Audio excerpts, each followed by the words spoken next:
Homeless twin girls were pushing a double stroller with twin babies through the snow. When the young billionaire opened the door to his mansion, he discovered a secret that broke his heart.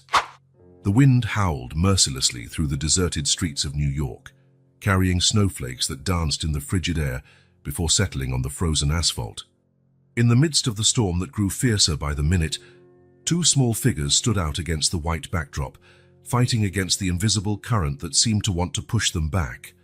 Emma and Olivia, identical twins only 5 years old, clung with all their might to the baby stroller they were pushing. Their fingers, red and numb from the cold, could barely maintain a firm grip on the frozen metal handles. Their angelic faces, framed by golden curls peeking out from faded hats, were marked by a determination that didn't seem to fit such young children. "We have to keep going, Liv," Emma whispered, her voice almost lost in the roar of the storm. "The babies need us."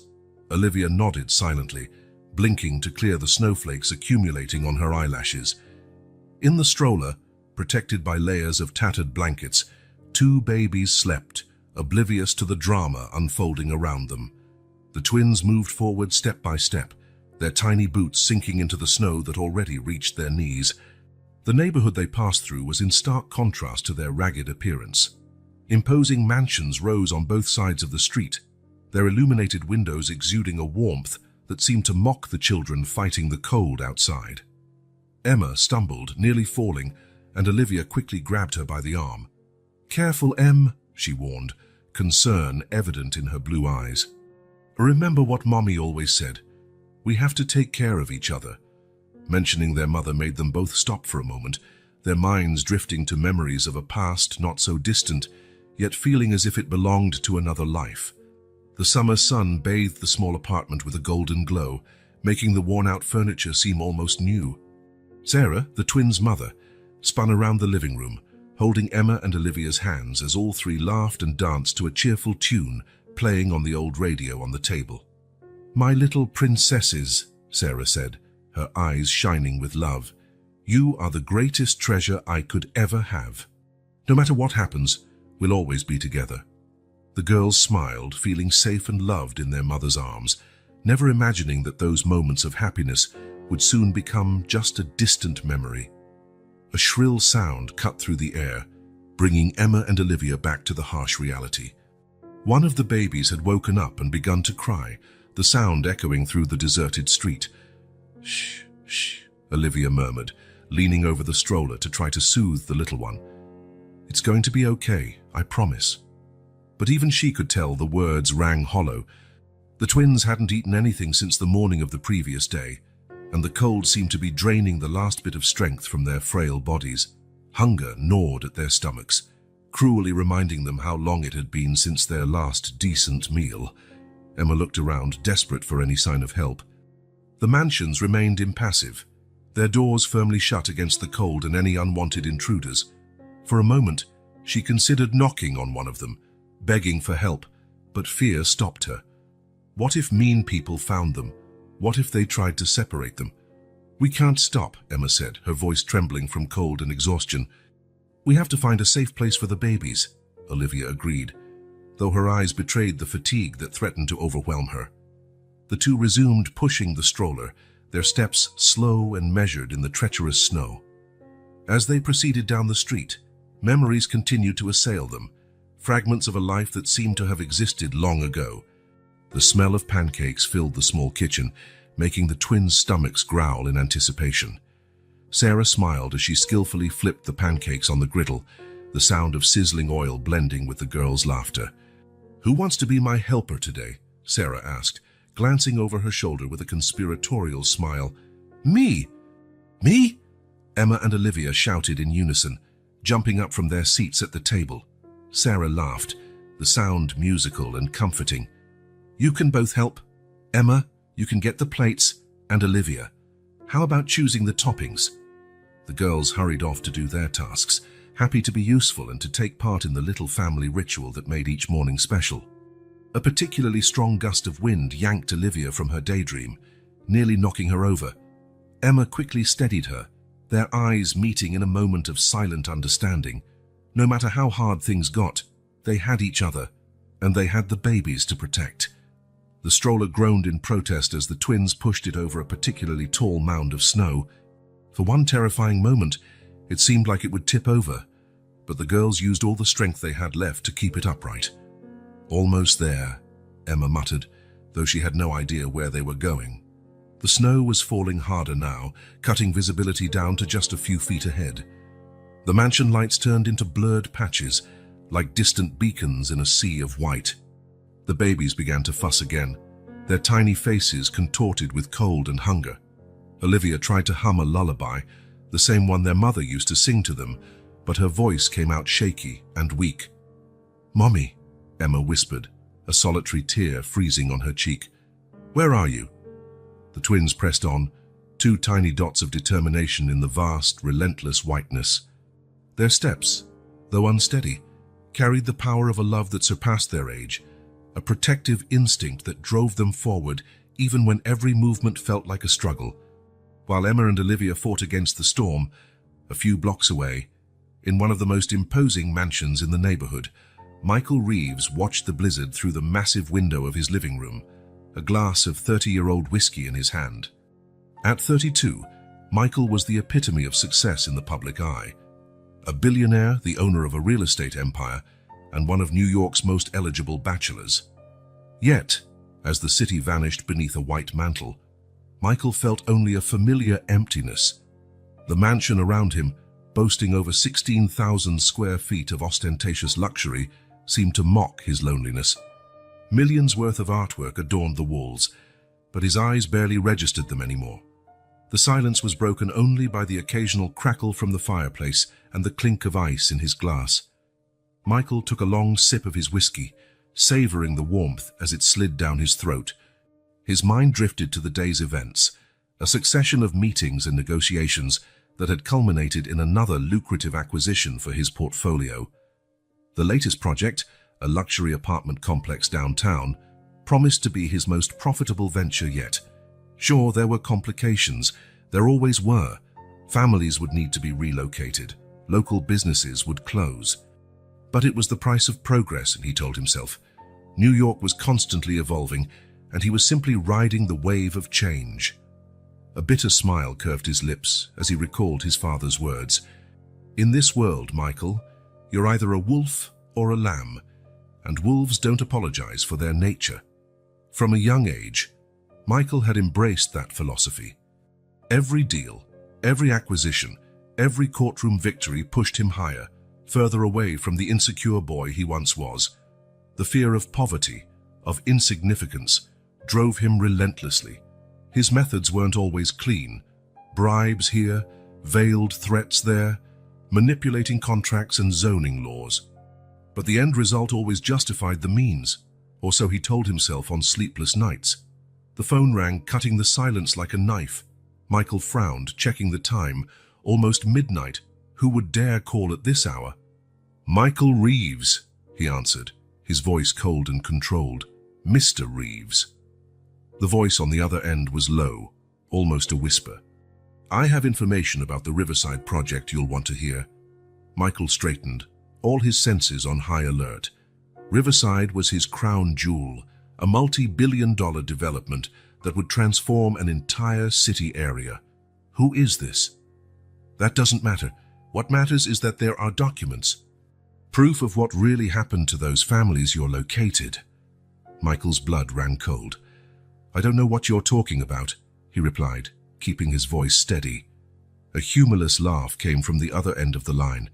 "Oh, I think you do, Mr. Reeves. The threats, the convenient accidents, the forged reports. It's all documented." Michael gripped the phone so tightly his fingers turned white. "What do you want?"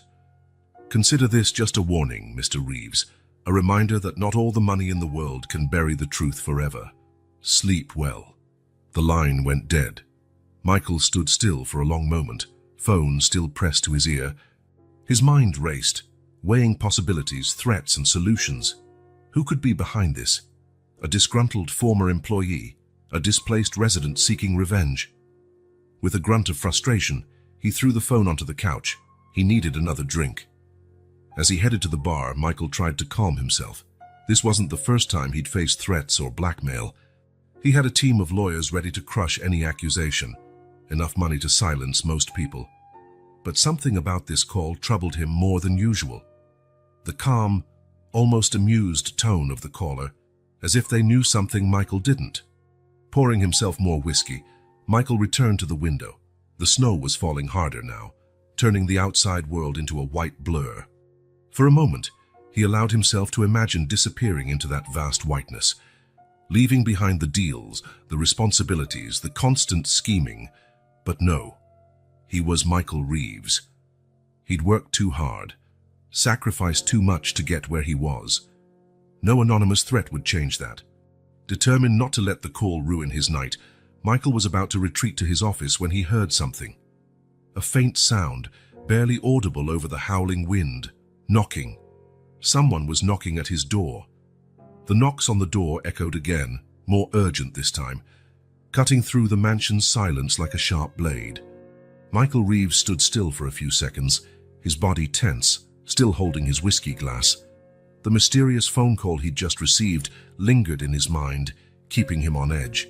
Who could possibly be at his door at this time of night, in the middle of a snowstorm? His first instinct was to ignore it, pretend he wasn't home. After all, no one in their right mind would expect him to open the door during a storm like this. But the knocking continued, now accompanied by a sound that made Michael furrow his brow in confusion. Was that crying? A child's cry. Driven by curiosity stronger than his usual caution, Michael moved toward the door. Peering through the peephole, he tried to make out something, but the storm made it impossible to see clearly. All he could distinguish were small, indistinct shapes against the furious white of the snow. With an exasperated sigh and a twinge of apprehension, he unlocked the door and opened it. The icy wind struck him immediately, carrying snowflakes into the foyer. But it wasn't the cold that made Michael freeze. It was the sight before him. Two small girls, no older than 5 or 6, stood in his doorway. Identical twins, he realized, with disheveled blonde hair and pale faces from the cold. Their big blue eyes stared at him with a mix of fear and hope, and behind them, a baby stroller. Michael could hear the faint whimpers coming from inside. "Please," one of the girls whispered, her voice almost lost in the wind. "Can we come in?" Michael stood there, mind reeling at the surreal scene before him. Part of him, the cold, calculating part that had gotten him to the top of the business world, told him to shut the door, to call the police, social services, anyone else to deal with this unexpected situation. But another part of him, a part he thought had died long ago, felt inexplicably drawn to the pleading eyes of these children. "Where did you come from?" he managed, his voice harsher than he intended. The other twin stepped forward, placing herself protectively in front of her sister. "Out time our house. It's gone, please, sir, it's so cold." As if to drive the point home, a particularly strong gust of wind blew through, making the girls visibly shiver. Michael looked past them at the snow-covered street. There was no sign of any adults, no cars, nothing but the relentless storm. "Where are your parents?" he asked, a hint of suspicion in his voice. The twins exchanged a quick glance, a silent communication passing between them. We don't know," the first twin answered, her voice trembling. "Mommy told us to look after the babies, to find a safe place." The baby's crying grew louder, a distressed sound that somehow pierced Michael's heart. Despite his best efforts to remain detached, he found himself at an impasse. His entire adult life had been built on cold calculation, always doing what was best for his interests. Letting 4 unknown children into his home in the middle of the night went against every instinct of self-preservation he had. But as he hesitated, images of the families he'd displaced for his real estate projects flashed through his mind. Anonymous faces he'd disregarded, lives he'd swept aside as mere obstacles to his success. "Please," the second twin begged again, her small hand gripping the edge of the door as if afraid it would close at any moment. Michael closed his eyes for a moment, taking a deep breath. When he opened them, his decision was made. "Come in," he said abruptly, stepping aside. "Quick, before all the heat escapes." The twins needed no second invitation. With surprising strength for such small children, they maneuvered the stroller inside, leaving small trails of melting snow in their wake. Michael shut the door behind them, immediately silencing the roar of the storm. The contrast between the chaos outside and the sudden hush inside was almost surreal. He turned to face his unexpected guests, really seeing them for the first time in the soft light of the foyer. The twins were in a pitiful state, their thin, inadequate clothing wet and torn in places. Their faces and hands were red from the cold, and visible shivers ran through their tiny bodies. The stroller wasn't in much better shape. It was old and worn, with one wheel visibly bent. The babies inside, also twins by the look of it, were wrapped in thin blankets and seemed restless. "You're freezing," Michael murmured, mostly to himself. Years of neglecting his own needs for work had left him ill-prepared to handle this situation. Come. The living room is warmer." He guided the children into the spacious living room, where the fireplace still crackled. The twins immediately moved closer to the fire, stretching their trembling little hands toward the warmth. Michael watched them for a moment, feeling strangely out of place in his own home. Finally, he cleared his throat. You must be hungry." The twins turned to look at him, a mixture of hope and caution in their eyes. They nodded silently. "All right," Michael said, running a hand through his hair in a nervous gesture. I'll see what I can find in the kitchen. Stay here, and don't touch anything," he added, glancing around at the expensive artwork and antiques scattered throughout the room. In the kitchen, Michael found himself staring at the stainless steel fridge as if it might provide answers to the surreal situation he was in. What did one give children to eat? His own diet consisted mostly of expensive ready-made meals and takeout from upscale restaurants. After a few frantic minutes of rummaging, he managed to gather some items that seemed appropriate: apples, cheese, some crackers, and a bottle of milk that he hoped wasn't expired. When he returned to the living room, the twins had settled on the rug near the fireplace, the stroller positioned between them. One of them was leaning over the stroller, murmuring softly to the babies. Michael cleared his throat to announce his presence. "I found some things to eat," he said, placing the makeshift tray on the floor near them. The girls looked at the food with wide eyes, as if they couldn't believe what they were seeing. "Can we?" one of them asked timidly. Michael nodded, feeling a twinge of something. Guilt? Pity? He wasn't used to either emotion. "Sure, eat." He watched in silence as the twins devoured the food with a hunger that spoke of days, maybe weeks, of deprivation.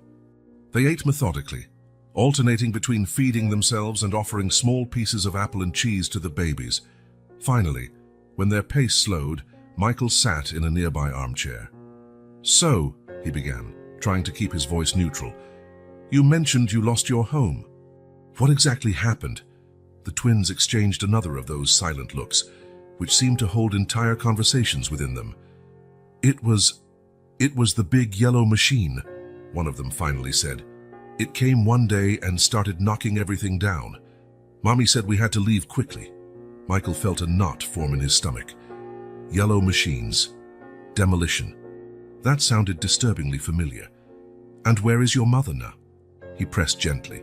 The other twin answered this time, her voice trembling slightly. "We don't know. She left us with the babies and said she'd come back. But that was a long time ago."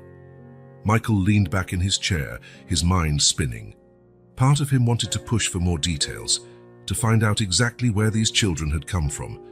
But another part, one he barely recognized, hesitated to cause them more distress.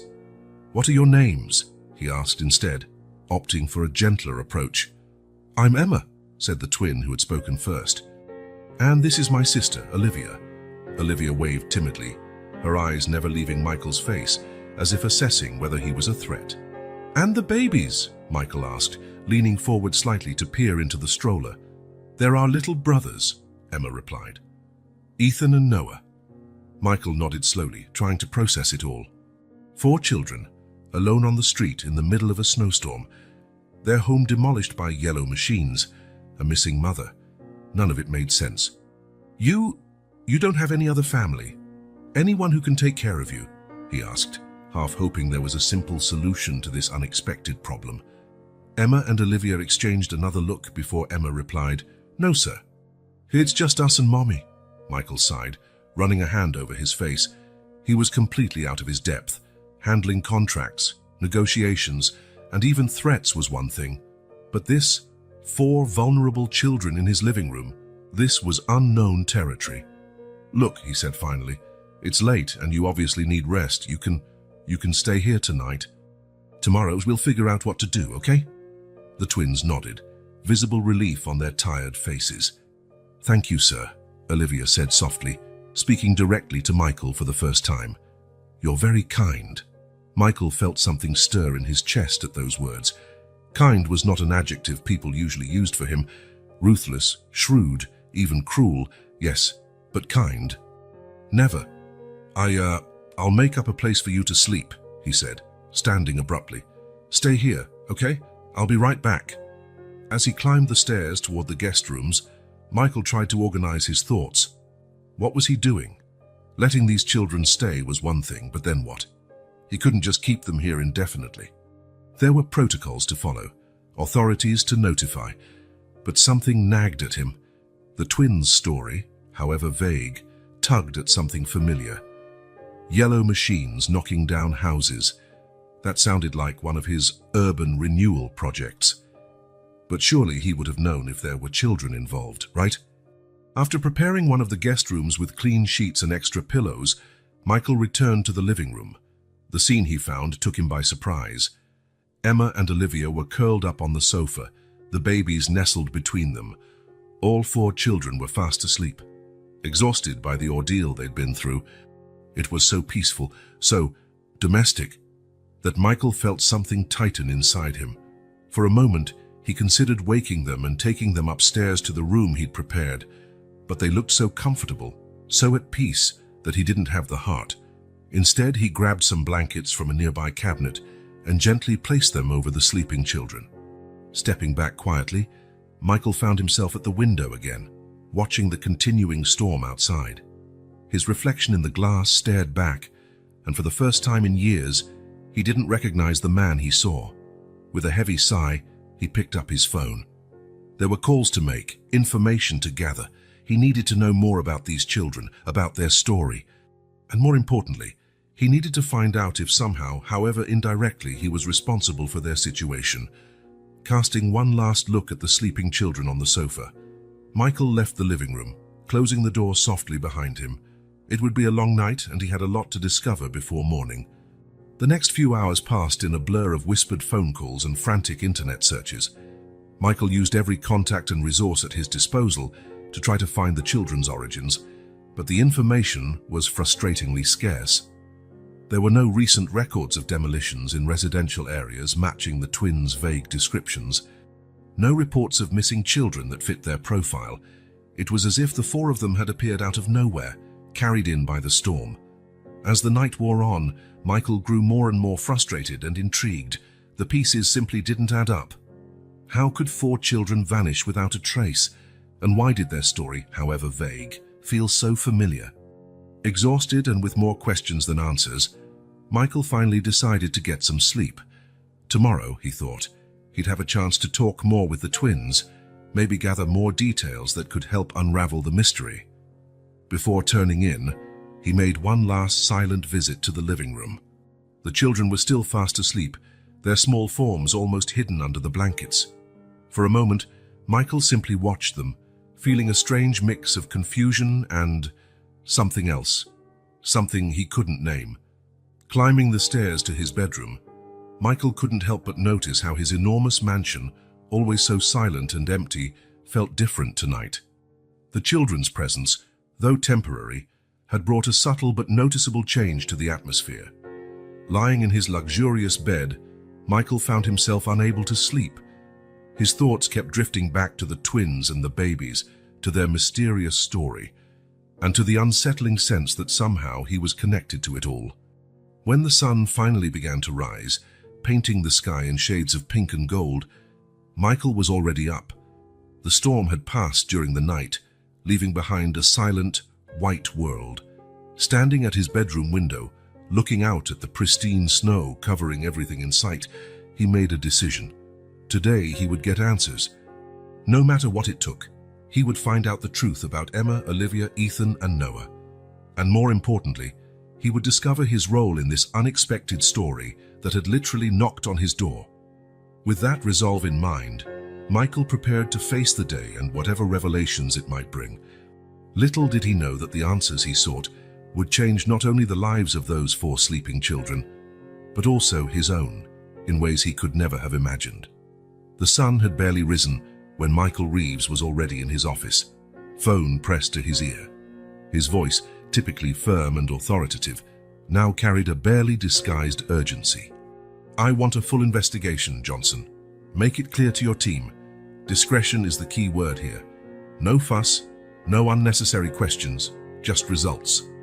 On the other end of the line, Michael's most trusted private investigator acknowledged the seriousness of the situation. "Don't worry, Mr. Reeves. We'll handle this carefully. Any initial info you can give us?"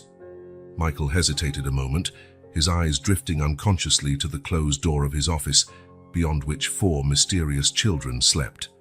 4 children, twin girls around 5 years old, twin baby boys. Apparently lost their home recently due to some kind of demolition. The mother is missing. No known relatives. There was a pause on the other end, and Michael could almost hear the gears turning in the detective's mind. "Understood, sir. We'll start right away. I'll need more details on the kids. Names, physical descriptions, anything about where they might have come from." "I'll email everything within the hour," Michael replied, already organizing the scant information he'd gathered over the past 24 hours in his mind. "And Johnson, I want daily updates, no matter how insignificant the details may seem." After hanging up, Michael leaned back in his leather chair, rubbing his temples in a tired gesture. The sleepless night and the tension of the situation were starting to wear on him, but there was no time to rest. There was much to do. A soft knock on the door interrupted his thoughts. "Come in," he called, straightening up. The door opened slowly, revealing Emma and Olivia, still wearing the oversized clothes he had improvised for them the previous night. Their golden hair was tousled from sleep, and their eyes, though still marked with fatigue, seemed more alive than before. "Good morning, sir," Emma said timidly. "Sorry to bother you." "It's just, well, the babies are awake and hungry," Olivia finished, urgency in her voice. Michael stood up quickly, feeling oddly unprepared. Of course. Let's see what we can do about that." As he guided the twins back to the living room, where the babies were starting to fuss in the makeshift crib he'd set up, Michael observed the girls more closely. There was something about the way they moved and spoke that seemed out of place for children so young. In the kitchen, as he prepared baby bottles after a quick Google search on how to do it properly, Michael decided to try extracting more information. "So," he began casually, measuring out the formula, "you mentioned yesterday a yellow machine. Can you tell me more about that?" The twins exchanged a quick look, that silent communication he'd noticed before. "It was scary," Olivia finally said, her voice low. "It made a lot of noise. And the dust. There was so much dust." "Yeah," Emma agreed, her eyes distant, as if reliving the memory. "Mommy got really mad. She yelled at the men in helmets, but they didn't stop." Michael felt a knot tighten in his stomach. This sounded uncomfortably like one of his so-called urban renewal operations, but surely he'd have known if there were children involved, right? "And after that?" he pressed gently, handing the bottles to the girls. "Where did you go?" Again, that exchange of glances. "Lots of places," Emma answered vaguely. "But none of them were like our home."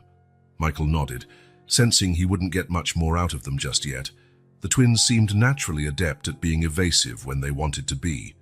The following days fell into a strange but not entirely unpleasant routine.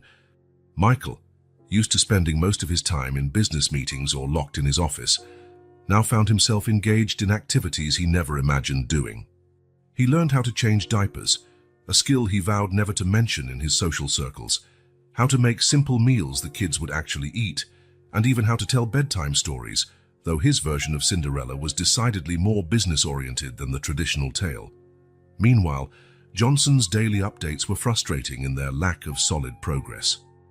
No record of missing children matching these descriptions, no recent demolitions fitting the twins' vague story. It was as if the children had simply emerged out of nowhere. One particularly calm afternoon, while Michael watched Emma and Olivia playing in the snow-covered backyard, Olivia made a comment that changed everything. "You know," she said casually, shaping a snowball, "this snow reminds me of the day the big yellow machine came.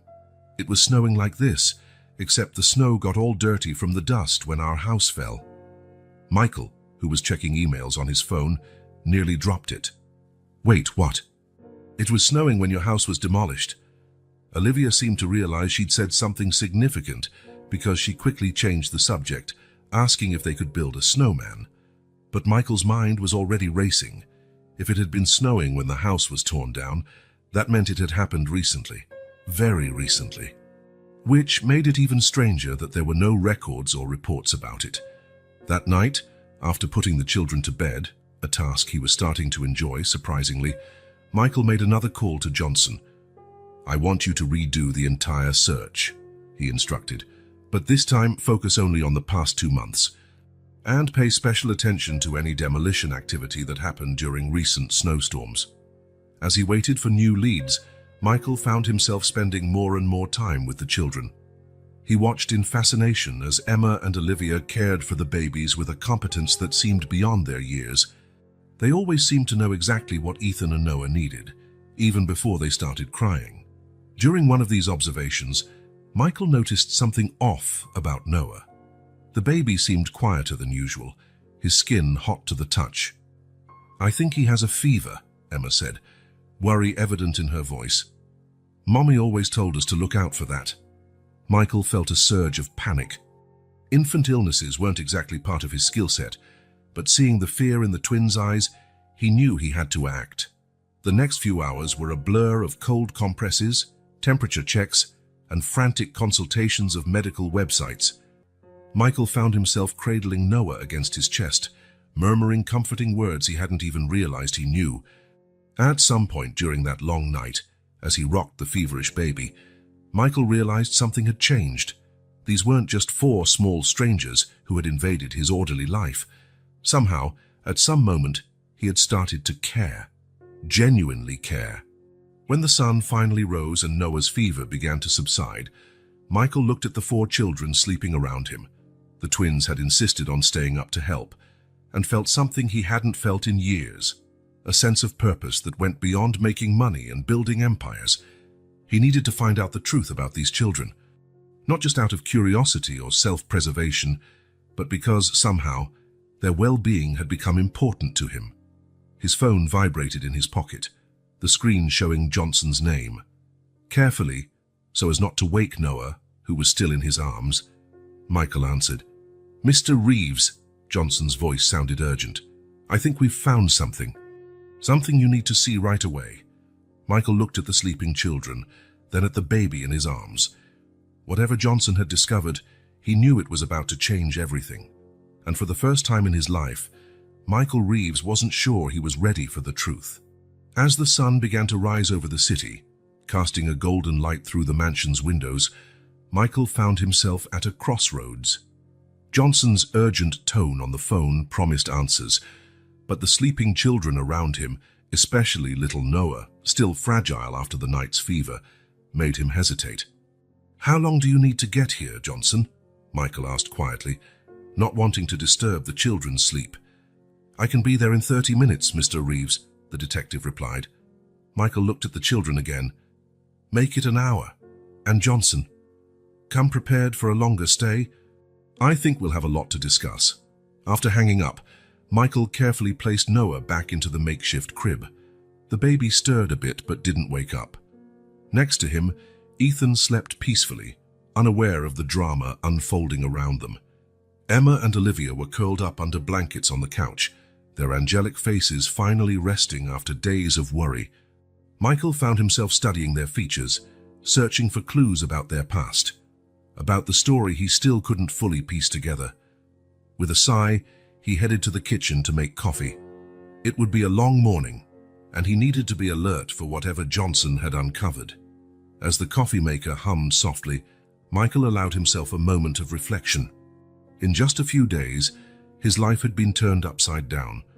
The man who once prided himself on his ruthless business sense, who saw people as mere pawns on his corporate chessboard, now found himself deeply invested in the welfare of 4 small children.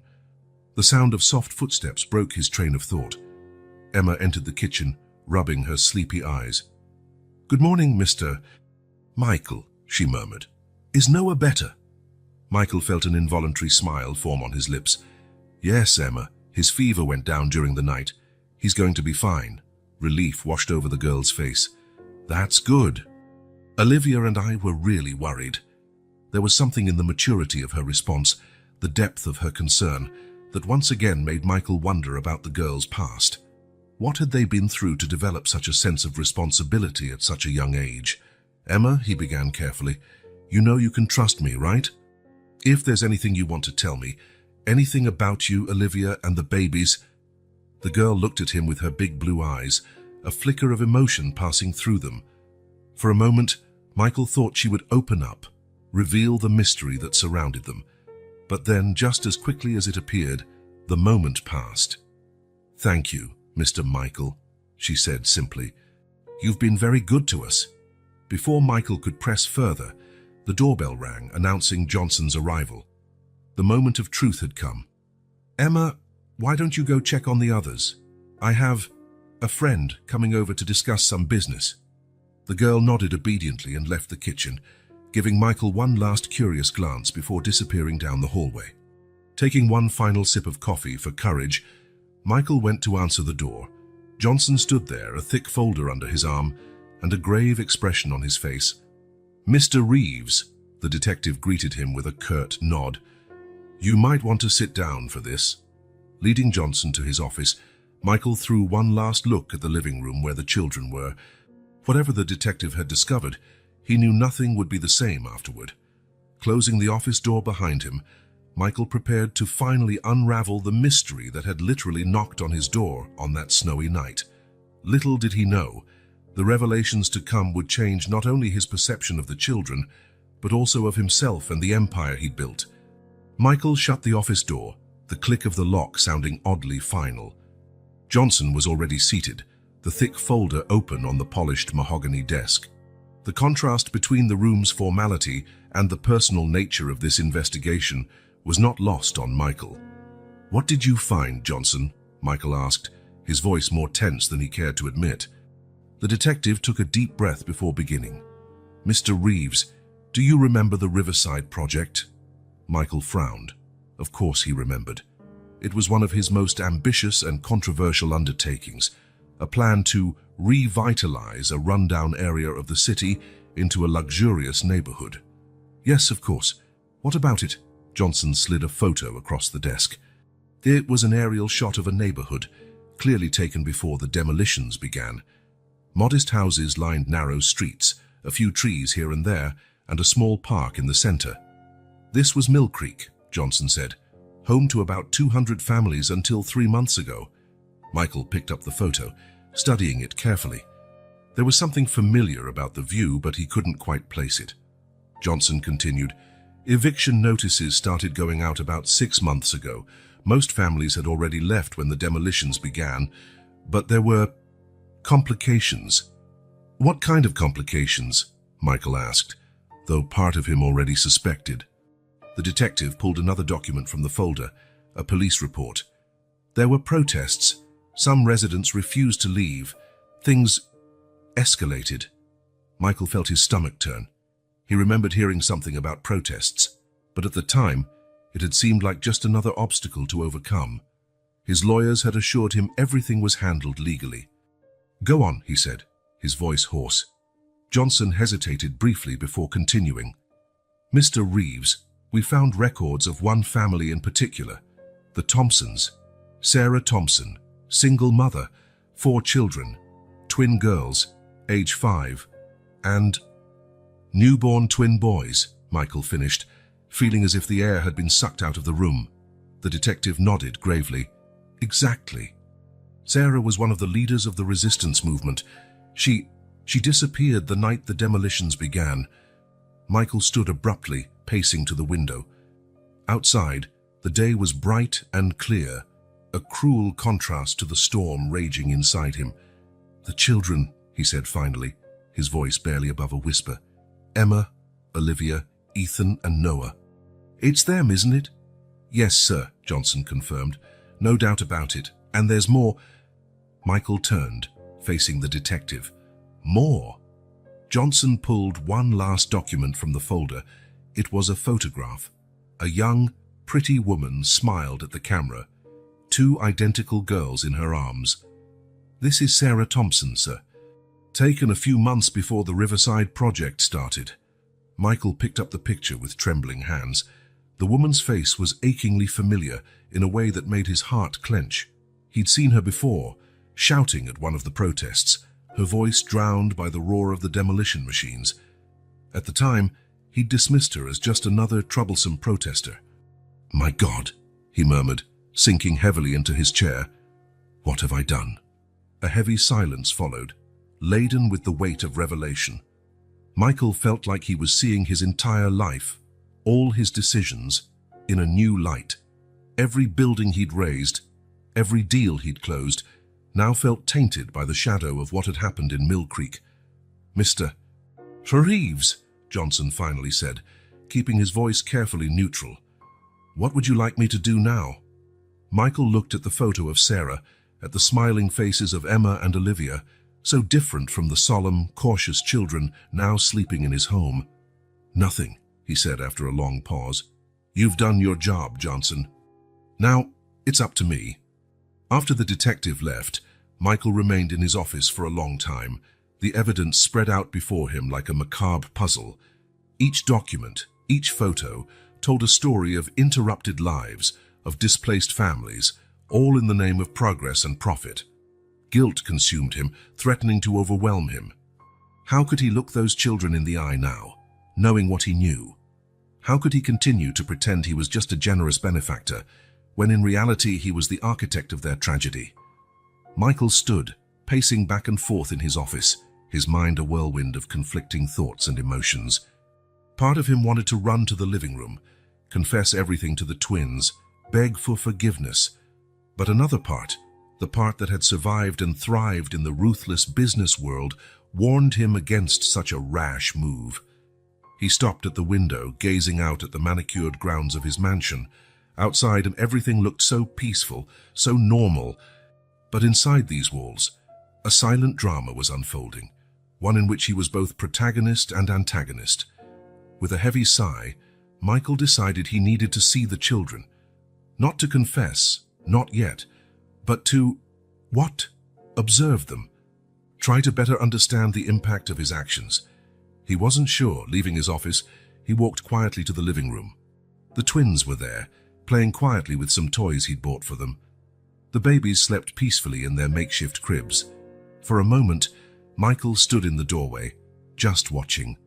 Emma and Olivia looked so innocent, so unaware of the storm inside him. How could he be responsible for so much suffering? "Mr. Michael," Emma's voice broke through his thoughts. "Are you okay?" Michael forced a smile, hoping it didn't look as false as it felt. "Yes, Emma. I just came to see how you're all doing." Olivia looked at him with those penetrating eyes that seemed to see more than a 5-year-old should. "You look sad," she noted. I've been thinking about some tough things," Michael replied, careful not to reveal too much. "Nothing you need to worry about." The twins exchanged a glance, that silent communication passing between them. There was something in that look that made Michael wonder how much they really understood, how much they suspected. "Mr. Michael," Emma began hesitantly, have you found out anything about our mommy?" The question hit Michael like a punch to the gut. How could he answer that? How could he look into that hopeful child's eyes and say yes, he had found something, but that the truth was far worse than she could imagine? I'm still looking, Emma," he answered, hating himself for yet another lie. "But I promise I won't give up until I find her." Olivia moved closer, her gaze locked on Michael. "You're lying," she said simply. Michael felt his heart skip a beat. "What?" "Mommy always told us we could see it in people's eyes when they're lying," Olivia explained. "And yours look different."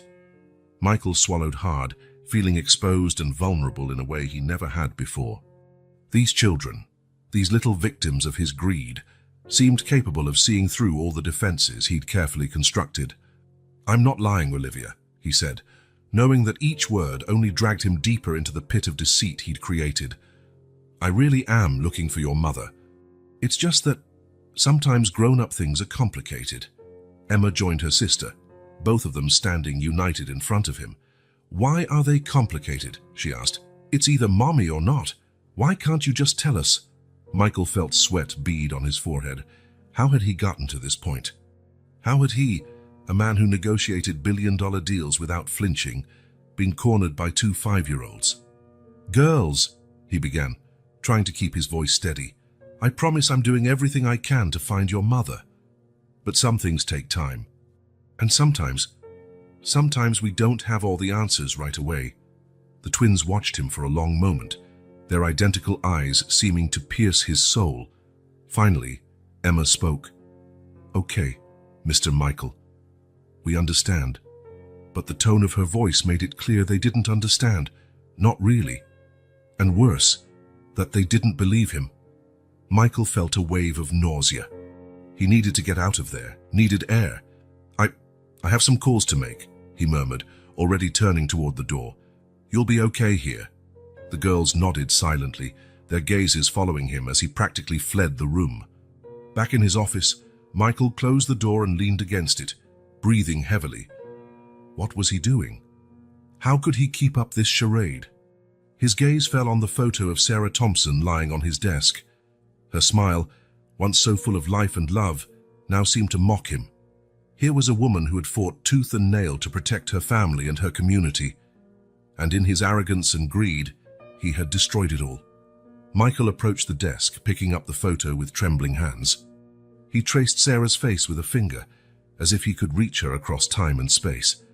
"I'm so sorry," he whispered to the image. "I really am."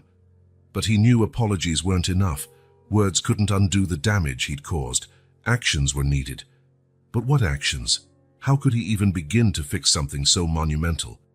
Michael sank into his chair, his mind whirling with possibilities and consequences. He could use his money, of course. He could set up relief funds for displaced families, rebuild houses, offer jobs. But would that be enough? Would it erase the trauma, the loss, the pain he had inflicted? Then there was the question of Sarah. Where was she? What had happened to her that fateful night? Was she alive? And if she was, why hadn't she returned for her daughters? Michael lifted his phone, his fingers hovering over the keypad. He could mobilize resources, hire the best investigators, use all his influence to find her. But what if the truth was worse than he imagined? What if Sarah was... He couldn't finish the thought. The idea was too painful, the implications too devastating. A soft knock at the door pulled him from his dark musings. "Come in," he called, quickly stashing Sarah's photo in a drawer. The door opened, revealing Emma. She looked small and vulnerable standing there, her big eyes filled with a mix of hope and fear. "Mr. Michael," she said softly, I wanted to say sorry." Michael blinked in surprise. "Sorry? For what, Emma?" The little girl entered the office, her hands nervously twisting the hem of her shirt. "For saying you were lying. It wasn't polite." Michael felt his heart clench. Here was this child, who had lost so much, apologizing to the man who, without her knowing, was responsible for her tragedy. "Oh, Emma," he said, his voice thick with emotion, "you don't have to apologize. I understand why you and Olivia are frustrated. You have every right to ask questions, to want answers." Emma approached the desk, her eyes roaming curiously over the papers and photos spread out. Michael quickly covered the more incriminating documents, hoping she hadn't seen anything telling. "Are you really looking for our mommy?" she asked, her voice small and hopeful. Michael swallowed hard, the weight of his lies threatening to crush him. "Yes, Emma, I am." The girl nodded slowly, as if processing the information. Then, To Michael's surprise, she reached out and picked up one of the papers he hadn't managed to hide in time. It was a map of the Mill Creek neighborhood, marked with red X's indicating the houses that had been demolished. "Hey," Emma said, her eyes widening. "This looks like—" Michael quickly took the map back, his heart pounding. "It's nothing, Emma. Just some work papers." But it was too late. He could see in her eyes that something had changed. A seed of suspicion had been planted. "Mr. Michael," Emma said slowly, "why do you have a map of our neighborhood?" Michael felt panic rising, but years of tough negotiations helped him maintain composure. He forced a calm smile, hoping Emma wouldn't notice the trembling in his hands. "It's just part of the investigation, Emma," he said, trying to sound casual. "To find your mother, we need to understand where she was last." Emma frowned, her eyes drifting to the map now hidden under other papers.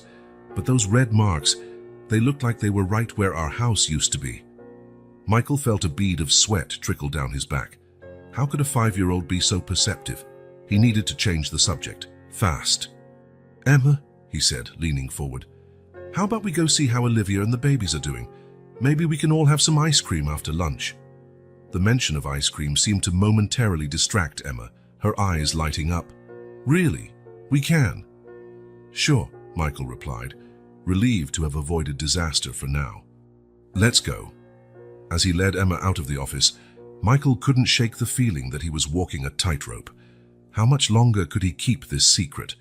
And what would happen when the truth inevitably came out? Back in the living room, Olivia looked at them curiously. "Everything okay?" she asked, her eyes moving from Emma to Michael. "All good," Michael answered, perhaps too quickly. "Actually, I was thinking we could all go out for some ice cream later. What do you say?" The twins exchanged excited looks, but Michael noticed a hint of doubt in Olivia's eyes. She was obviously the more cautious of the two, and he knew he'd have to be extra careful around her. While the girls chatted excitedly about ice cream flavors, Michael found himself watching the babies, Ethan and Noah, so small and innocent, unaware of the drama playing out around them. What would happen to them if the truth came to light? If the authorities found out? The thought of losing the children, of seeing them placed into foster care, made his stomach turn. When had that happened? When had he started caring so much about these 4 little lives? The rest of the day passed in a blur of forced normality. The ice cream outing, a quiet dinner, bedtime routines.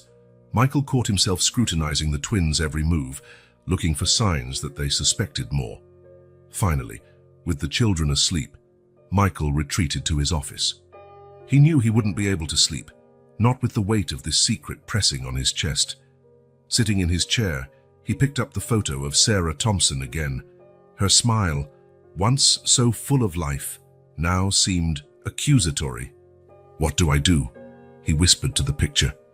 "How can I fix this?" But the photo remained silent, Sarah's eyes fixed on a point beyond him, as if she could see a future he couldn't yet imagine. With a heavy sigh, Michael picked up his phone. There was one call he needed to make, a decision he could no longer delay. "Johnson, it's me. I need you to assemble the best search team you can find, no matter the cost. We're going to find Sarah Thompson." As he gave the detective instructions, Michael knew he was stepping into uncharted territory. He was risking everything, his reputation, his fortune, possibly even his freedom, in the hope of making things right. But looking at the photo of Sarah, at Emma and Olivia's smiling faces, he knew he had no choice. For the first time in his life, Michael Reeves was doing something not for profit or power, but because it was the right thing to do. When he finally hung up the phone, the sun was already starting to rise, painting the sky in shades of pink and gold. A new day was beginning, bringing with it the promise of change and perhaps redemption. Michael stood and walked over to the window. Outside, the world kept spinning, oblivious to the drama unfolding within these walls. But for him, and for the 4 small lives under his roof, nothing would ever be the same. Casting one last glance at Sarah's photo, Michael made a silent vow. He would find answers. He would fix what he'd broken. And somehow he would find a way to make peace with his past. The path ahead would be long and difficult, filled with obstacles and painful revelations. But for the first time in a long time, Michael Reeves felt something he thought no longer existed. Hope. The sun had barely risen when Michael Reeves walked into his boardroom, determination etched on his face. Around the long mahogany table, his partners and lawyers waited, their expressions ranging from curiosity to concern. "Gentlemen," Michael began, his voice firm, "thank you for coming at such an early hour. We have a lot to discuss." He paused, letting his gaze sweep over the familiar faces. These were men with whom he'd built an empire, people who counted on him to make decisions that would maximize their profits. What he was about to propose went against everything they'd done so far. "As you know," he continued, "I've been dealing with a personal situation these past few days. That situation has led me to reevaluate many things, including how we conduct our business." A murmur went through the room.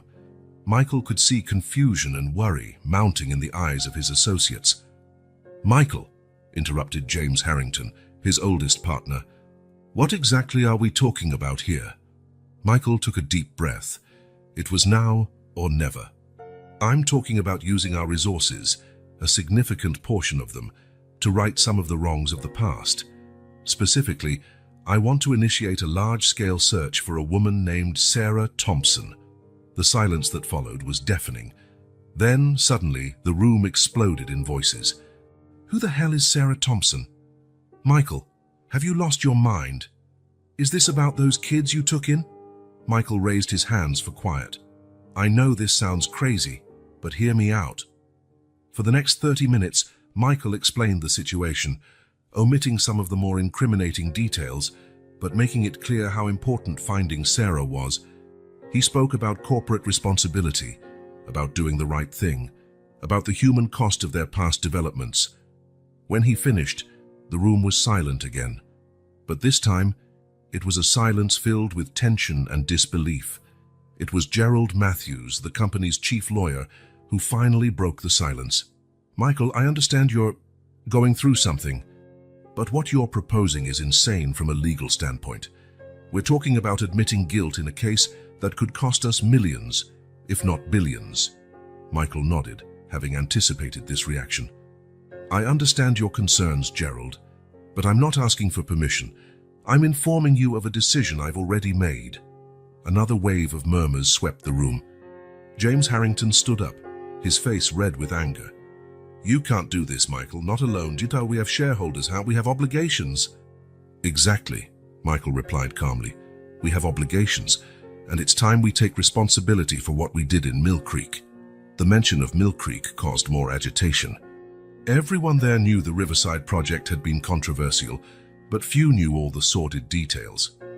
"If we do this," Gerald warned, "we're opening ourselves up to a flood of lawsuits. Every displaced family, every closed business, they'll all come after us." Michael nodded again. "I know, and I'm prepared for that. In fact, I want to start setting up a compensation fund for all families affected by our projects in the last 5 years." The room erupted in protest. Michael let it go on for a few minutes before raising his voice. "Enough. I know this isn't what you expected to hear today. I know it goes against everything we've built. But things have changed. I have changed." He paused, letting his gaze roam the room one more time. "Those of you who want out, who don't agree with this new direction, I understand. I'll buy your shares at market value plus a 20% premium. But for those who stay, I promise we'll find a way to do business that's profitable and ethical." The silence that followed was heavy. Michael could see the gears turning in his partners' minds, calculating losses and gains, risks and opportunities. Finally, to everyone's surprise, it was old Frank Donovan, usually quiet in meetings, who spoke up. "You know, Michael," he said, his voice gravelly with age, "when I started in this business more years ago than I care to admit, this is how we did things. We cared about people, not just profits. Maybe it's time we return to our roots." A murmur of agreement went around the table, not from everyone, certainly, but from some. It was a start. Michael felt a weight lift from his shoulders. "Thank you, Frank. Anyone else?" In the hours that followed, plans were made and strategies outlined. Some partners left, vowing never to speak to Michael again. Others stayed, intrigued by the idea of a new way of doing business. By the time the meeting ended, it was already past noon. Michael found himself alone in the room, exhausted, yet strangely energized. His phone vibrated. It was a message from Johnson. "We found a lead on Sarah Thompson, St. Mary's Hospital." "Come immediately." Michael's heart raced. After days of fruitless searching, there was finally a light at the end of the tunnel. He rushed to his car, instructing his driver to head to the hospital as fast as possible. During the ride, his mind swirled with possibilities. What condition would Sarah be in? How would he explain everything to the children? St. Mary's Hospital was an old, worn building, clearly underfunded and overburdened. Michael felt a pang of guilt thinking about how many hospitals like this could have been improved with the money he'd wasted on unnecessary luxuries. Johnson waited for him at the entrance. "This way, Mr. Reeves. But I should warn you, the situation is delicate." They walked through crowded corridors, past patients on gurneys and overworked nurses. Finally, they reached a treatment ward. "She's been here since the night of the demolition," Johnson explained quietly. "Brought in as a construction accident victim. She suffered severe injuries but has been slowly recovering." Michael felt a mix of relief and apprehension. "Is she conscious? Does she know who she is?" Johnson nodded grimly. "Yes, but she hasn't spoken much. Doctors think it might be emotional trauma as well as physical." They stopped at a closed door. Michael hesitated, his hand on the doorknob. Behind this door was the mother of the girls he'd taken in, the woman whose life he'd inadvertently destroyed. Taking a shaky breath, he turned the handle. Sarah Thompson was sitting up in bed, looking out the window. She seemed pale and fragile, but when she turned to Michael, her eyes were clear and alert. "Who are you?" she asked, her voice rough from disuse. Michael felt his heart skip a beat. "My name is Michael Reeves," he began, approaching cautiously. I came to help." Sarah studied him for a long moment. "You're the man who destroyed my home," she finally said, not as an accusation, but as a statement of fact. Michael felt the crushing weight of guilt. "Yes," he admitted, "and I'm here to try to fix it." He quickly explained about the children, how they'd shown up at his door, how he'd taken care of them. With each word, he watched a range of emotions pass over Sarah's face: relief, fear, anger, hope. "Where are they now?" Sarah asked, her voice trembling slightly. "They're safe," Michael assured her, "at my home. But they miss you terribly. Sarah, I want to help reunite your family. I want to transfer you to a better medical facility. Make sure you get the best care possible." Sarah looked at him distrustfully. "Why? Why would you care?" Michael drew a deep breath. It was time for the painful truth. "Because I'm the one who caused this," he said, his voice almost a whisper. "The Riverside project on the Mill Creek demolition. It was my decision. And now I'm trying to fix what I did wrong." The silence that followed was deafening. Michael could see a storm of emotions in Sarah's eyes: shock, anger, pain, confusion. "You," she finally said, her voice trembling. "You ruined our lives. Our home, our community." Michael lowered his head, unable to face the accusation in her eyes. "I know," he said softly, "and there aren't enough apologies in the world for what I did. But I'm here now, Sarah. I'll do whatever it takes to make it right." Sarah stared at him for a long moment, tears threatening to spill. "How?" she asked finally. "How can you fix something like this?" Michael lifted his gaze, meeting hers. "Starting now," he said, "I'm transferring you to the best hospital in the city. I'll make sure you get the best treatment possible, and I'll bring your children to see you. Emma, Olivia, Ethan, and Noah, they're waiting for you." At the mention of her children's names, something broke inside Sarah. The tears she'd been holding back finally began to fall. "My babies," she sobbed. I thought I'd never see them again." Michael moved closer, tentatively offering her a tissue. "They're all right, Sarah. They're amazing. And they never lost hope of finding you." Sarah took the tissue, dabbing at her tears. When she looked at Michael again, there was a new determination in her eyes. "I want to see them," she said. "Now." Michael nodded. "I'll bring them immediately." But first, let's arrange your transfer." In the hours that followed, Michael used all his influence and resources to ensure Sarah was moved to Langone Medical Center, one of the best hospitals in the city. He personally oversaw every detail, making sure she had the finest room, the best doctors, everything top-notch. Meanwhile, he called his housekeeper, asking her to get the children ready for a hospital visit. He knew he needed to prepare Emma and Olivia for what they would see, but how to explain without revealing all the truth? Finally, with Sarah settled comfortably in her new room, Michael went to pick up the children. The car ride was silent, the twins watching him with a mix of curiosity and apprehension. "Where are we going, Mr. Michael?" Emma finally asked. Michael took a deep breath. "Girls, remember how I told you I was looking for your mom?" They both nodded, their eyes growing wide with anticipation. "Well," Michael continued carefully, "we found her. She's in the hospital, recovering from an accident, and we're going to see her now." The car filled with exclamations of joy and anxious questions. Michael did his best to answer, always careful not to reveal his part in the events that had separated their family. When they reached the hospital, Michael had to restrain the twins from running through the corridors. "Remember," he gently cautioned, "your mom is still recovering. We need to be calm and careful."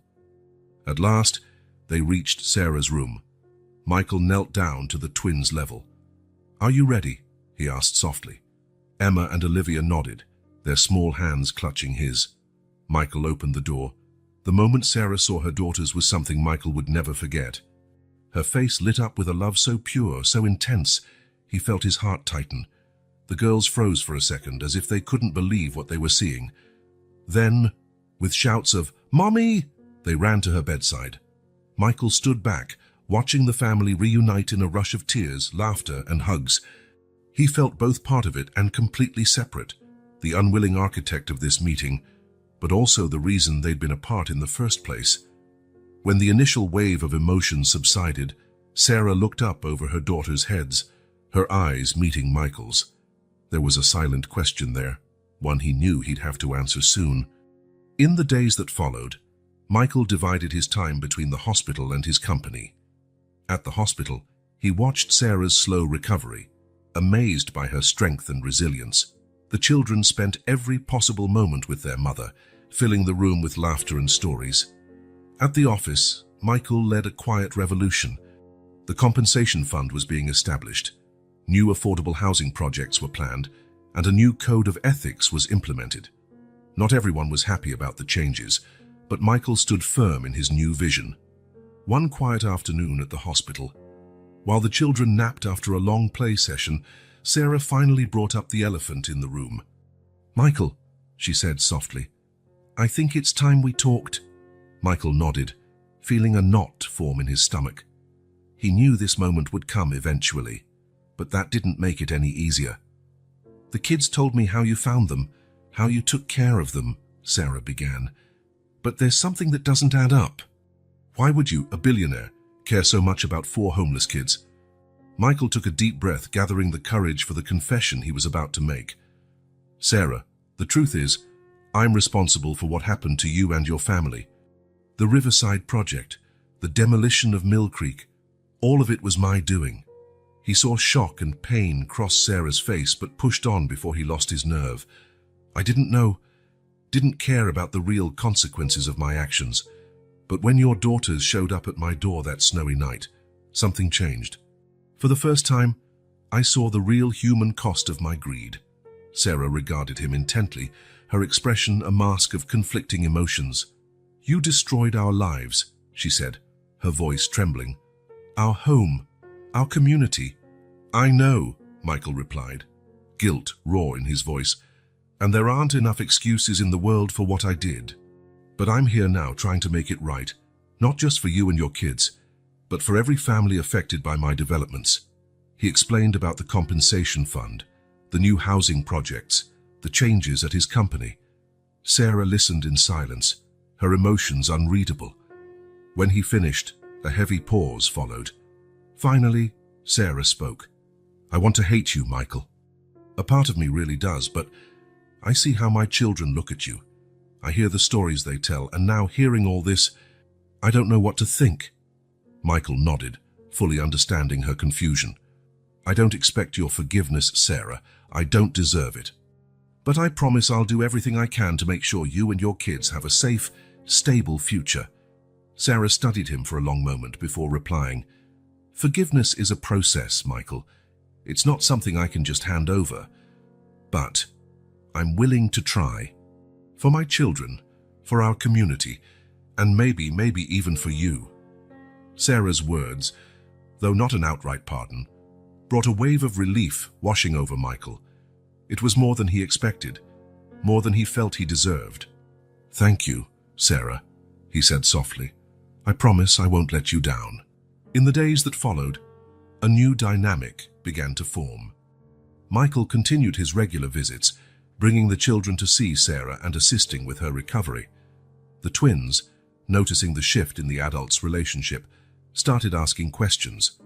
One day, Emma, ever the more observant of the two, approached Michael. Mr. Michael, she began tentatively, why does Mommy sometimes look at you in a strange way? Like she's sad and happy at the same time. Michael exchanged a glance with Sarah, who nodded slightly. It was time for the truth. Emma, Olivia, he said, gathering the girls close. There's something I need to tell you. Something about me, about what happened to your home. Over the next few minutes, Michael explained in the simplest, kindest way he could, his role in the events that had changed their lives. He saw confusion, sadness, and even anger flicker across the girls' faces.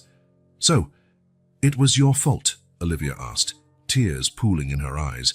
Michael nodded sadly. Yes, Olivia. It was my fault, and I'm so sorry, more than I can ever say. A tense silence followed. Then, to everyone's surprise, it was Emma who spoke. But you're trying to fix it, right? That's why you're helping us. Michael felt his heart clench at the girl's perceptiveness. Yes, Emma, that's why. I know I can't undo what I did, but I'm doing everything I can to make things better. The twins exchanged one of their silent looks, a conversation passing between them without words. Finally, Emma turned to him. We don't like what you did, she said seriously, but do we like you now? And you're helping Mommy. So, I think we can try to forgive you. Right, Liv? Olivia nodded slowly. Yes, but you have to promise you'll never hurt anyone like that again. Michael felt tears form in his eyes. I promise, he said solemnly. Never again. Sarah, who had been watching quietly, reached out and took Michael's hand. Together, she said softly. We'll do what's right. At that moment, looking at Sarah and the children, Michael felt something he hadn't in a long time. Hope. The road ahead would still be long and difficult, but for the first time, he wasn't alone. He had a chance at redemption, a chance to truly make a difference in people's lives. And he was determined not to waste that chance. The rising sun cast a golden glow over the city as Michael Reeves entered his office. The space, once cold and impersonal, now showed subtle signs of change. Photos of Emma, Olivia, Ethan, and Noah sat on his desk, a constant reminder of why he had transformed. With a determined sigh, Michael powered on his computer and opened the document he had been working on tirelessly for the past few weeks. The title at the top read, New Beginnings Foundation, Official Proposal. As he reread the document, Michael reflected on the journey that had brought him to this point. Just a few months ago, his only concern was increasing his company's profits, no matter the human cost. Now, he was about to launch a foundation dedicated to helping the very people he once considered mere obstacles on his path to success. A soft knock on the door interrupted his thoughts. Mr. Reeves, his assistant, Jennifer, called. Sarah Thompson is here to see you. Michael felt a rush of mixed emotions at the mention of Sarah's name. Gratitude, guilt, a sense of responsibility. Thank you, Jennifer. Please send her in. Sarah entered, bringing an energy to the room that Michael still couldn't quite define. She looked stronger, healthier than she had after leaving the hospital. Her eyes, once full of distrust when they fell on Michael, now showed caution and something else. Respect, perhaps. Good morning, Michael, Sarah greeted him, sitting in the chair opposite his desk. The kids send their regards. Emma and Olivia insisted I give you this. She handed him a colourful drawing of 5 stick figures, clearly representing Michael, Sarah, and the 3 children, holding hands under a smiling sun. Michael took the drawing, feeling a lump in his throat. "Thank you," he managed. "How are they settling into the new house?" Sarah's face lit up. "They love it, Michael. Especially the backyard. Yesterday we spent the entire afternoon planting a little garden. The twins are convinced they'll grow the biggest pumpkins in the world." Michael smiled, imagining the scene. The house he had given the Thompson family was modest compared to his own mansion, but he'd made sure it had everything Sarah and the kids might need, including a spacious yard where the children could play and grow. "I'm glad to hear it," Michael replied. "And you, Sarah, how are you feeling?" Sarah paused, considering his question. "Better every day," she said at last. "Physically, I'm almost back to 100%. Emotionally, I'm still processing everything. But having a safe home and seeing the kids happy, it helps a lot." Michael nodded, understanding. Silence hung between them for a moment, laden with unspoken words and complex emotions. Finally, Michael cleared his throat. "Sarah, I asked you here today because I want your input on something." He turned his computer monitor toward her, showing her the New Beginnings Foundation document. Sarah leaned forward, her eyes scanning the text. As she read, her eyebrows rose in surprise. "Michael, this is impressive. An entire foundation devoted to helping displaced families." Michael nodded. "It's only the beginning. I want to use Reeves Enterprises' resources to make a real difference in people's lives. Not just build houses, but rebuild entire communities." Sarah kept reading, occasionally stopping to ask questions or suggest changes. Her perspective, as someone who had lived through the experience of losing everything, was invaluable. Michael found himself taking notes at a frenetic pace. "It all looks great on paper," Sarah finally said, leaning back in her chair. "But Michael, do you really understand these families' needs? It's not just about providing a roof. It's about restoring a sense of community, of belonging." Michael hesitated. "Honestly, no, I don't fully understand." "That's why I need your help, Sarah. You and the kid, you can show me what really matters." Sarah studied him for a long moment, as if gauging his sincerity. At last, she nodded. "All right, let's do it. But on one condition." "What's that?" Michael asked, eager. "You have to come with us, not just to meetings or charity events. I want you to see firsthand what life is like for these families, to really understand the impact of your actions, past and future." Michael felt a mix of apprehension and determination. The idea of facing the full consequences of his past actions was daunting, but he knew it was necessary. "Agreed," he said firmly. "When do we start?" Sarah smiled, a genuine smile that didn't quite reach her eyes. "How about right now? There's a place I want to show you." Hours later, Michael found himself in a neighborhood he barely recognized. Dilapidated houses lined narrow streets, many clearly abandoned. Children played in makeshift playgrounds built from old tires and wooden planks. The air felt heavy with a near-palpable sense of despair. "This," Sarah said softly, "is what's left of Oakwood, one of the first neighborhoods your company revitalized." Michael felt his stomach twist. He vaguely remembered Oakwood, one of his early projects, one that first put him on the map as a successful developer. At the time, he'd celebrated the profits without ever considering the human cost. "My God," he murmured, watching an entire family squeeze into a rusty old trailer. "I had no idea." Sarah watched him closely. "It's easy not to know when you don't have to face the consequences of your actions, Michael. But these people? They live with those consequences every day." As they walked through the neighborhood, Sarah pointed out places and people, telling their stories. Old Mr. Johnson, who lost the hardware store his family had run for 3 generations. Young Maria, who had to drop out of school to help care for her younger siblings when the family lost their home. Each story was like a stab to Michael's heart. He'd spent years convincing himself that progress justified any cost. Now, seeing the faces and hearing the stories of those who'd paid that cost, he felt only shame and a burning desire to make things right. "Sarah," he said finally, his voice thick with emotion, "I want to help, not just with money or new houses.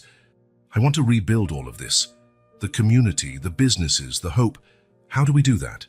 Sarah looked at him, a flicker of surprise in her eyes. For a moment, Michael saw in her not just the mother of Emma, Olivia, Ethan, and Noah, but the community leader she'd been before his actions forced her to fight solely for survival. Well, she began slowly, first, we have to listen to the people. Really listen. Find out what they need, what they want for their future. We can't just impose our vision of how things should be. Michael nodded, already making mental plans. We could hold community assemblies, not just for Oakwood, but for every neighborhood affected by our past projects. And for future projects too, Sarah added. If we're really going to change things, we need to rethink completely how we approach urban development. In the months that followed, Michael threw himself wholeheartedly into this new challenge. The New Beginnings Foundation was officially launched with much media fanfare, but the real work took place far from the spotlight. Guided by Sarah and the children, Michael spent countless hours in neighborhoods like Oakwood. He listened to stories, dried tears, and gradually began to truly understand the impact of his past actions. Emma and Olivia, with their childlike innocence and unique perspective, often provided surprising insights. It was Emma's idea to create reading clubs in each neighborhood after noticing how many kids lacked access to books. Olivia, meanwhile, suggested community gardens, recalling fondly the small garden they'd had in Mill Creek. As the Foundation's projects took shape, Michael also began to completely overhaul Reeves Enterprises' approach to urban development. Affordable housing became a priority, along with preserving local businesses and community spaces. One day, while reviewing plans for Oakwood's revitalization, Sarah made a comment that changed everything. "You know, Michael," she said, pointing at the design, "this all looks great on paper, but have you asked people what they actually want in a home?" Michael blinked, caught off guard. Well, we have market research, demographics." Sarah shook her head, a compassionate smile on her lips. "Data is important, but it doesn't tell the whole story. Come with me. I want to show you something." She led him to a small park in what was left of old Oakwood. There, a group of children played, their laughter echoing in the afternoon air. "See that tree?" Sarah pointed to an old oak. "That's where all the neighborhood kids used to gather after school. And that bench? That's where the elderly would sit and play chess on weekends. These are the things that make a house a home, Michael. Not just walls and a roof, but memories and connections." Michael looked at the scene with new eyes. "I think I understand," he said slowly. "We're not just building structures, we're recreating a home." Sarah smiled, a genuine smile lighting up her face. "Exactly. And that's why we need to listen to people. Really listen." From that day on, Reeves Enterprises' planning process changed drastically. Michael instituted a series of community forums where future residents could voice their needs and desires. Emma and Olivia, fulfilling their roles as junior consultants, often participated, offering fresh ideas and perspectives. One particularly moving initiative emerged when Olivia casually mentioned how she missed the small community garden they'd had back in Mill Creek. "Mommy always took us there to plant tomatoes," she said, a touch of nostalgia in her young voice. That simple observation led to the creation of community gardens in all of Reeves Enterprises' new developments. Not only did they provide fresh produce for residents, but they also became gathering places, strengthening community bonds. As the months passed, Michael's transformation became increasingly evident. The man who once viewed people as mere figures on a spreadsheet now spent hours talking to future residents, hearing their stories and worries. Sarah, for her part, blossomed in her new role as a consultant to the foundation. Her personal experience and passion for community made her a powerful, respected voice. Michael often found himself admiring her strength and resolve, grateful to have her as a partner in this undertaking, even as their relationship remained strictly professional. Finally, after months of hard work, the big day arrived, the inauguration of the new Oakwood. The neighborhood was a vision of modern, sustainable community living. Affordable homes and apartments mingled harmoniously with green areas, playgrounds, and communal spaces. The old oak tree, which Sarah had pointed out so many months before, stood as the heart of the new Central Park.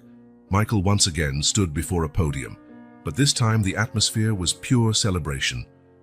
"A year ago," he began, "we made a promise not just to rebuild houses, but to rebuild homes, not just to construct buildings, but to rebuild a community. Today, I'm proud to say we've fulfilled that promise." Applause erupted from the crowd, many of them with tears in their eyes. Michael saw familiar faces, people he'd met along the way, each with their own story of loss and hope. "But this isn't the end," Michael continued. "It's only the beginning. The real work of building a community happens every day. In the small interactions, the friendships formed, the traditions created, and that, my friends, is something we'll do together." After the speech, as families explored their new homes, Sarah approached Michael, the twins and babies by her side. "You did it," she said softly, a genuine smile on her face. Michael shook his head. "We did it, all of us." That evening, after the festivities, Michael led Sarah and the children to a special house in the heart of the new neighborhood. "I have one more surprise," he said, smiling. When he opened the door, Sarah gasped. The house was perfect, spacious yet cozy, with touches that recalled their old home. On the walls were photos of the family, smiling down at them. "Michael," Sarah whispered, tears in her eyes, It's beautiful." "It's yours," Michael said simply. "If you want it." Sarah looked at him, a mixture of emotions on her face. "Michael, it's too much, I can't accept it." Michael shook his head. "Please, Sarah. It's not a debt or an obligation. It's a new beginning for you and the kids, a chance to rebuild your life in the community you helped shape." Emma and Olivia were already darting from room to room, exclaiming in delight at every discovery. The babies, now almost a year old, watched with wide eyes from their strollers. Sarah hesitated a moment, then nodded slowly. "Thank you, Michael. This means a lot to us." A few weeks later, the Thompson family had fully settled into their new home. Michael visited regularly, always keeping a respectful distance, aware that despite everything they'd been through together, he was still partly responsible for their initial suffering. Ethan and Noah's first birthday came quickly. Sarah held a small party in the new home's backyard, inviting neighbors and friends from the community. Of course, Michael was invited, arriving with gifts for the twins and a large basket of plants for the community garden Sarah had started. As he watched the children play, the adults chat and laugh, Michael felt a wave of emotion.